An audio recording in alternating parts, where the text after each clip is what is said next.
Benfica have been particularly impressive in the attacking phase at the start of this season, and in today's video, I'll analyze some of the team's main attacking patterns.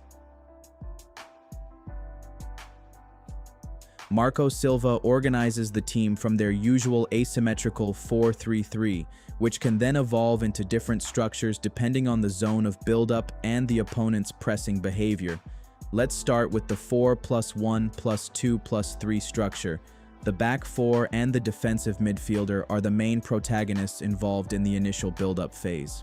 The two advanced midfielders occupy the half spaces between the opponent's midfield and defensive lines, while the wingers and the striker position themselves to attack the opponent's last line. At the beginning of the build-up phase, we can see a tactical pattern when the opponent activates the press. After the center-back to center-back pass, the opposition striker initiates the pressure. At this moment, the more advanced midfielder drops towards the ball as a frontal support, while the defensive midfielder immediately makes himself available beyond the pressure and facing forward. Sudakov manages to receive and open up towards the central corridor, and we can see several different options around the ball carrier. Enzo provides a security support, positioned to receive facing forward. Pavlidis offers a progressive support, attacking the space created between the opposition midfielders, and Barreiro provides a breaking run. His movement can serve to drag the opposition defense away and create space between the lines, or allow him to receive behind the center-back who steps out to press. Benfica repeatedly find the space behind the player who steps out to press, allowing them to progress the attack and reach finishing zones. After losing possession, there is still room for improvement. The team can arrive at the moment of the loss more compact, with greater proximity between players and closer individual references to the opponent in order to prevent the transition.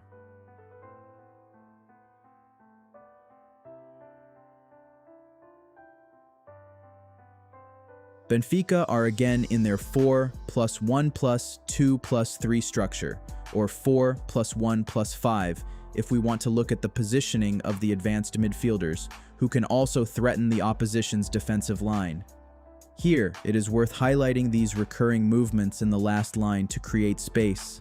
Opposite movements in the wide channel, with the winger and the advanced midfielder as the main protagonists, while the striker makes himself available to receive, also adjusting his movement according to the space created by Sudakov. With the ball side center-back stepping out to press, Pavlidis can activate the third man, in this case with Sudakov, who identifies and attacks the space created behind the pressure.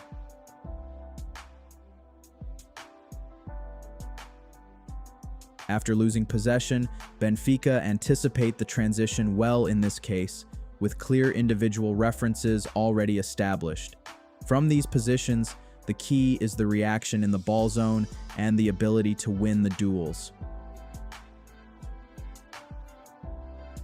Now let's look at a few examples that highlight the asymmetry of Benfica's structure, with Rafa Silva, the right winger, taking a prominent role and moving from outside to inside to join Barreiro in the half space. The relationship between Barreiro and Rafa is particularly interesting, with constant opposite movements between them to create uncertainty and drag the opposition midfielder away, freeing the other player. Here, Tomás Araujo finds the vertical pass, an outstanding ability to break lines with this type of pass, and Benfica accelerate through the central corridor, with the far side winger providing the reference point for width on the left to exploit 1-versus-1 situations.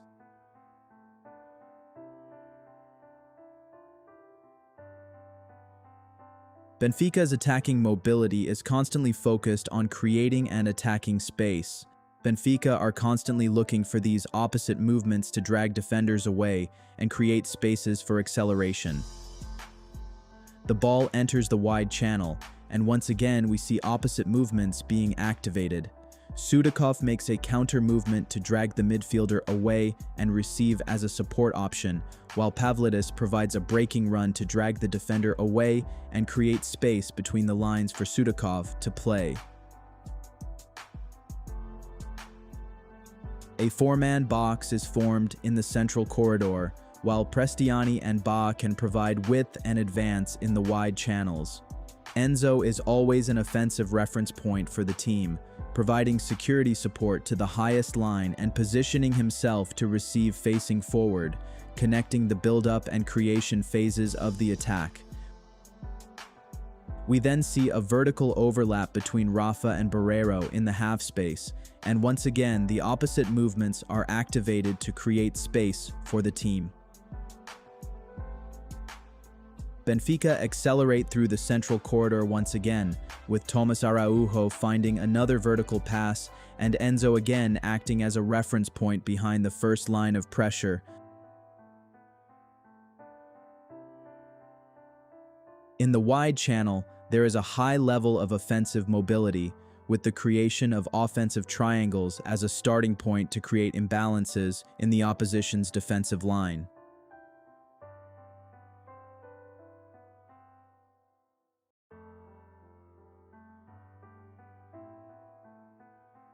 Again, we see individual counter movements and opposite movements between players to create spaces, with Enzo once again acting as the team's reference point, constantly providing security support to allow the team to maintain continuity in possession.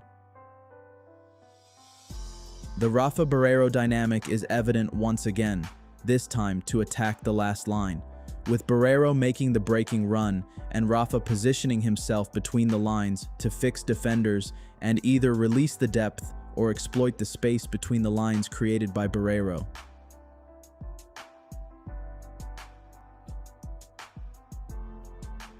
Once again, this time with Barreiro making an inside to outside movement to free Rafa inside and allow Benfica to break the lines, again with Thomas Araujo playing the pass.